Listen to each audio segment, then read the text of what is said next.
ห้องน้ำดู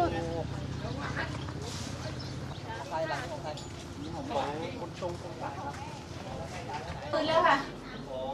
คือแถบนี้ยังอยู่คือแถบนี้หมดเลยแล้วก็คือซ้อนตรงไหนได้แล้วเนี่ยคือเป็นคลองอ่ะอยู่ในคลองหมดได้อย่าเพิ่งไปห่วงมันนะไม่กลัวตัวเราก่อนคนเดียวผมก็แจ้งไปแล้วเนี่ยครับกลัวว่าเนาะกลัวมาถ้ากลัวรีเอาพอเอาแม่ลงไปแล้วอย่างนี้นะวันนี้ก็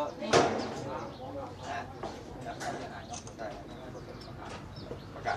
ได้จ่ายเงินไม่ผู้ช่วย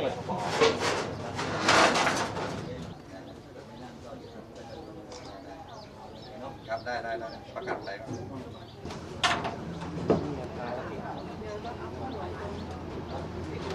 เข้ามาเขาจะรู้ว่าเขาจะตั้งวัดเข้ามาเข้ามา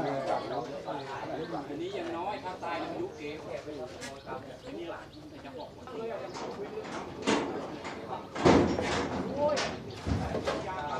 คือพี่น้อง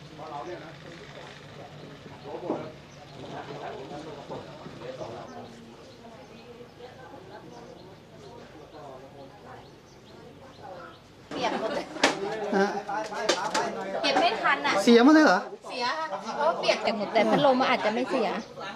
แต่ถ้าพวกนี้จะคงจะเสียหมดเลย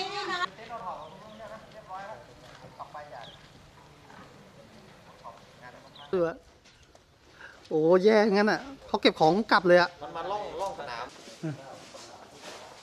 นี่น้ำรองไหลรั่วสังกะสีตรงนี้มันเปิดฝนออกมาเปียกหมดแล้วให้ค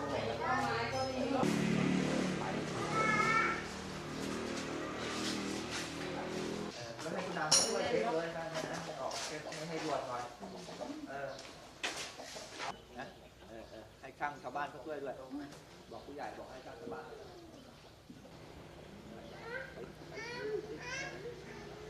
บ้านที่เสียหายก่อนนะแม่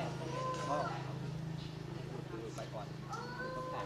ตอนนี้เบื้องต้นที่ได้รับรายงานมานะครับพื้นที่ในตำบลอ่างทองนะฮะในเขตโซนในนะฮะได้รับความเสียหายทั้งหมดจำนวน6หมู่บ้านนะครับพื้นที่เสียหายก็รวมๆแล้วเกือบ200หลังนะครับแล้วก็ที่เสียหายเกือบทั้งหลังเลยเนี่ยก็ประมาณ10กว่าหลังนะครับก็เบื้องต้นตอนนี้ก็ได้ลงพื้นที่ตรวจสอบนะฮะแล้วก็สั่งศูนย์ป้องกันนะครับของอบตเองเนี่ยลงตรวจสอบในพื้นที่นะครับกระจายออกไปนะฮะทั้ง6หมู่บ้านนะครับเพื่อที่จะเร่งสำรวจความเสียหายให้เร็วที่สุดนะครับแล้วก็จะได้ดำเนินการรายงานผู้บังคับบัญชาการในเบื้องต้นนะครับแล้วก็จะเร่งรีบนะฮะสรุปสถานการณ์แล้วก็จะทำงบประมาณช่วยเหลือประชาชนต่อไปครับ